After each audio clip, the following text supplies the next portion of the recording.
warahmatullahi wabarakatuh.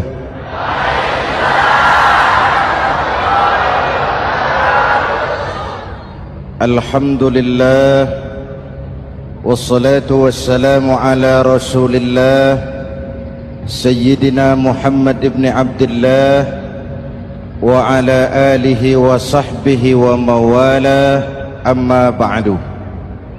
Saudara-saudara kaum muslimin di seluruh tanah air, hari-hari pada minggu akhir Ramadan kita bersama-sama menyaksikan sebuah fenomena tentang pindahnya kegiatan umat dari masjid ke pasar, dari masjid ke terminal, dari masjid ke stasiun, dari masjid ke bandara. Apa boleh buat, itulah wajah kita, bahwa lebaran artinya mudik, bahwa lebaran artinya baju baru dan makanan. Lebaran berbeda dengan Idul Fitri. Lebaran adalah tradisi yang setiap kita boleh ikutan. Siapa saja boleh ikut lebaran, tapi tidak tiap orang bisa merayakan Idul Fitri. Mau puasa atau tidak puasa, boleh lebaran. Tidak dilarang sama petugas keamanan. Mau ibadah Ramadan atau tidak melaksanakan ibadah Ramadan, boleh ikut lebaran. Tapi tidak berarti merayakan Idul Fitri, karena selalu ada kos dari apa saja yang kita lakukan. Saya mau cerita, mau dengar nggak? Ada dokter gigi, dokter baru. Satu sore praktek, pasiennya 4 orang nunggu duduk jejeran. Dipanggil pasien pertama, diperiksa, berlubang giginya, dicabut tanpa dibius. Oh, namanya dokter baru. Pasien ini teriak, aduh sakit dok, tidak kuat, sakit.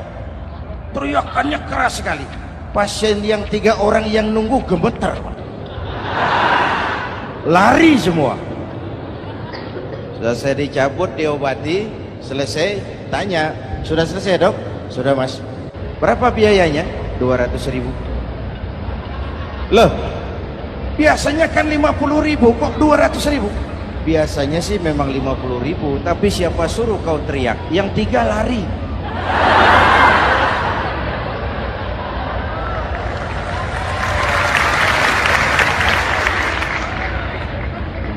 Cerita pendek ini ingin berpesan kepada kita, selalu ada ongkos yang harus kita bayar dari apa saja yang kita lakukan.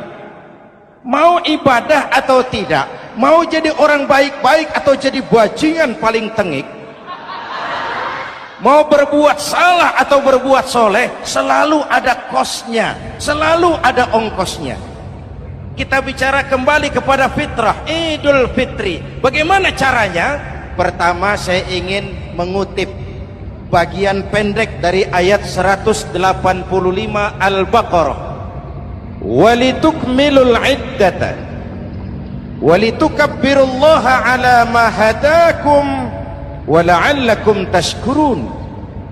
Ada 4 hal dari cuplikan ayat pendek ini.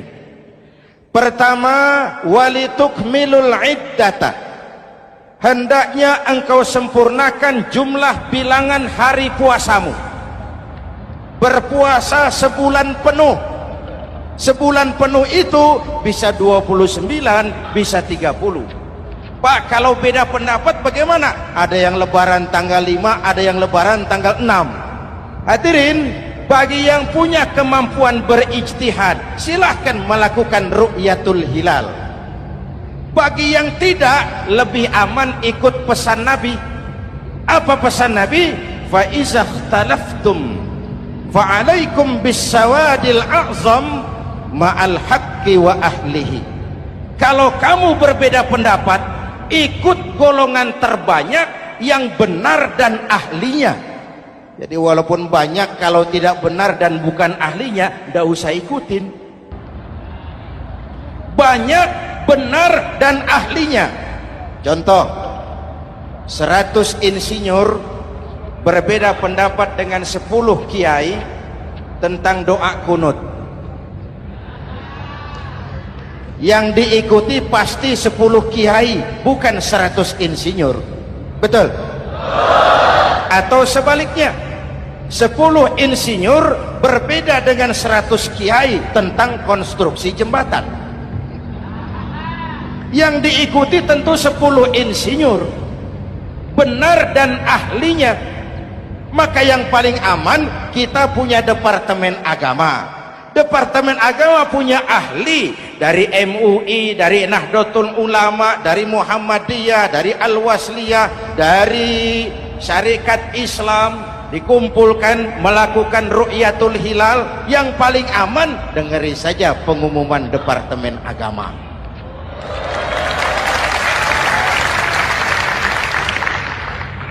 Tapi tetap menghormati mereka yang meyakini 1 Syawal jatuh pada tanggal 5. Beda boleh, marah jangan. Jelas? Saudara boleh suka tempe, tapi jangan menghina orang yang tidak suka tempe. Saudara boleh senang tahu, tapi jangan ngenyek karo wong yang senang tahu. Hadirin yang saya hormati, walitukmilul iddata. Kalau mau kembali kepada fitrah, sempurnakan jumlah bilangan hari puasamu.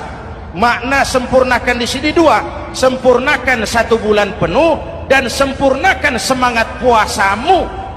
Walaupun Ramadan berakhir, puasa jangan selesai. Kenapa? Tangan kita masih tetap terus puasa dari mengambil yang bukan milik kita. Lidah kita walaupun Ramadan sudah selesai tetap berpuasa dari memfitnah dan menggunjing orang lain. Kaki kita walaupun Ramadan sudah selesai tetap puasa dari berjalan ke tempat yang tidak baik. Perut kita tetap berpuasa dari kemasukan barang-barang yang haram. Sempurnakan semangat puasamu. Sikap disiplin, sikap jujur, merasakan kehadiran Allah dekat dalam hidup. Nih contoh ringan. Tadi waktu asar dan zuhur, saudara sholat apa tidak? Sholat. Waktu sebelum sholat kan berwudu. Ketika berwudu kan berkemur. Umpama waktu berkemur itu saudara korupsi, sedikit saja airnya saudara minum, saya yakin jangankan petugas keamanan, teman wudhu sebelah pun tidak akan tahu kalau waktu berkemur saudara korupsi. Kalau selesai Ramadan ini diterjemahkan, insya Allah negara kita bersih, berkurang korupsinya. Hadirin yang saya cintai, saya kembali kepada pesan Al-Baqarah 185 tadi. Walitukmilul iddata, sempurnakan jumlah bilangan hari puasamu. Puasa sebulan penuh dan kemudian lanjutkan semangat Ramadan. Disiplin, merasakan diri di bawah pengawasan Allah. Sekarang ini Allah ditekan. Kita iman dalam ucapan tapi sekuler dalam perbuatan. Tuhan cuma ada di masjid, di kantor Tuhan hilang, maka korupsi merajalela.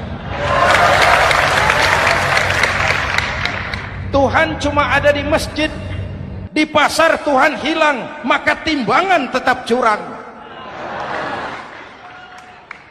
Iman dalam ucapan tapi sekuler dalam perbuatan. Kalau jiwa dan semangat Ramadan kita bisa terapkan, insya Allah korupsi akan berkurang. Sekarang kan kita prihatin, yang tadinya teriak-teriak wong cilik malah ribut rumah mewah.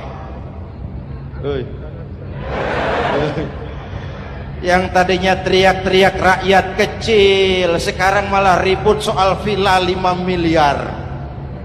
Ini kan menyedihkan, memilukan dan memalukan. Tidak punya sense of crisis. Nah, saya juga nggak tahu apa itu. Udah dengerin aja, kenapa sih? Usil bener. Padahal ekonomi kita masih terpuruk, lapangan kerja sulit, jumlah pengangguran rata-rata 2 juta orang per tahun, lapangan kerja baru sulit terbuka karena investor jangankan yang dari luar mau masuk, yang di dalam siap-siap keluar. Terakhir kita dengar Sony, pabrik elektronik besar, mau cabut lagi, pindah invest ke Taiwan, menyusul pabrik silet yang di Ciputat itu. Ketika ditanya apa investasi di Cina lebih murah, tidak, dia bilang lebih mahal, cuma lebih pasti. Di Indonesia murah, cuma mejanya kebanyakan, biaya siluman, namanya siluman gak karu-karuan, keluar uang banyak, urusan tidak pasti, capek. Disahkan undang-undang penyiaran yang justru ditolak oleh masyarakat penyiar sendiri. Industri penyiaran bakal kolaps karena sekarang ini boro-boro mereka industri televisi mau break even point, mau pulang modal, dengan ke depan bisa bangkrut. Akibatnya bisa kita pastikan, jumlah pengangguran makin bertambah. Hadirin yang saya hormati, kita memang setuju jangan terlalu mengadopsi siaran-siaran televisi dari luar, kita harus punya filter. Tapi pada sisi yang sama, kita juga harus memperhatikan lapangan kerja buat rakyat kita ini. Walitukmilul iddata, sempurnakan jumlah bilangan hari puasamu. Kalau jumlah hari puasa sudah sempurna, tuntunan yang kedua dari Al-Quran, walitukabbirullah, hendaknya engkau agungkan nama Tuhanmu. Takbiran, takbiran itu bisa sendiri, bisa berjamaah, bisa di rumah, bisa di masjid, bisa di surau, bisa dengan pawai keliling, asal dilaksanakan dengan tertib dan tidak mengganggu lalu lintas umum. Prakteknya yang terjadi, pawai keliling itu mengganggu ketertiban umum, perang petasan, mengganggu lalu lintas. Terjadi macam, ada yang takbiran bawa bendera partai. Innalillahi wa inna ilaihi rajiun. Ini takbir politik. Hadirin yang saya hormati, kalimat takbir dalam kondisi kita, saya ingatkan kepada satu ungkapan Bung Tomo. Bung Tomo, pelaku sejarah, tokoh 10 November yang dikenal sebagai Hari Pahlawan, dalam satu pidatonya saya ingat pernah berkata, andai kata tidak ada kalimat takbir, ini ungkapan Bung Tomo, andai kata tidak ada kalimat takbir, saya tidak tahu dengan apa saya harus menggerakkan putra-putra terbaik bangsa untuk bangkit berjuang melawan penjajah.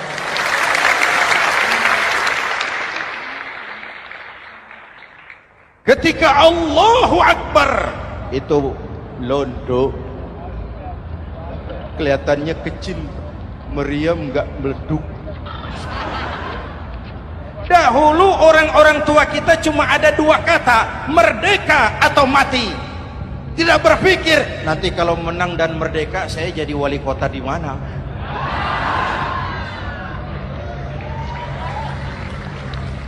Kalimat takbir, bangsa ini harus bangkit dari keterpurukan.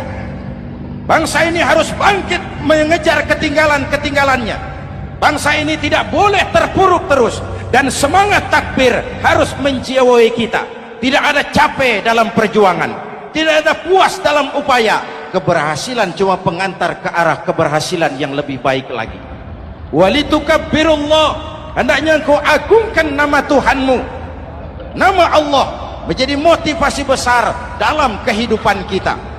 Ini pesan Quran Al-Baqarah 185. Pesan kedua, setelah sempurnakan jumlah bilangan hari puasamu, agungkan nama Tuhanmu. Takbiran. Kalimat takbir sendiri kalau kita lihat pada kalimatnya ada kata la ilaha illallah wahdah sadaqa wa'dah wa nasara 'abdah wa a'azza jundah wa hazamal ahzaba wahdah. Tidak ada Tuhan selain Allah, esa, tidak beranak, tidak diperanakan, wahdah, tidak bisa diumpamakan dengan apapun. Sadaqa wa'dah, Allah yang maha menepati janjinya. Wa nasara 'abdah, Allah yang maha menolong hambanya. Kalau bukan kebesaran Allah, berat berjuang Ramadan ini melawan musuh yang tidak nyata. Puasa itu kalau olahraga golep. Benar Pak, kalau tinju lawannya kelihatan. Betul. Sepak bola musuh kelihatan, bulu tangkis kelihatan, golf siapa musuhnya? Itulah puasa, menghadapi musuh yang tidak kelihatan. Itu lebih berat daripada perjuangan mengangkat senjata, lebih berat daripada berjuang mengorbankan harta.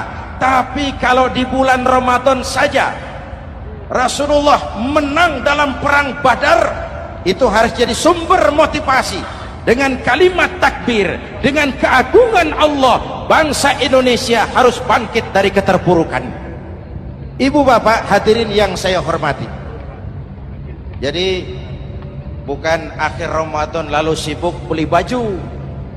Boleh, tapi bukan itu yang utama. Laisal id bilibasin jadid walakinnal id bita'atin yazid. Idul Fitri bukan pakaian baru. Idul Fitri adalah ketaatan yang meningkat, yang telah ditempa, digojlok, digembleng oleh Ramadan. Jadi kalau Ramadan rajin baca Quran, lalu selesai Ramadan sayonara Quran, latihan tidak berhasil. Ramadan rajin ke masjid, selesai Ramadan selesailah ke masjid.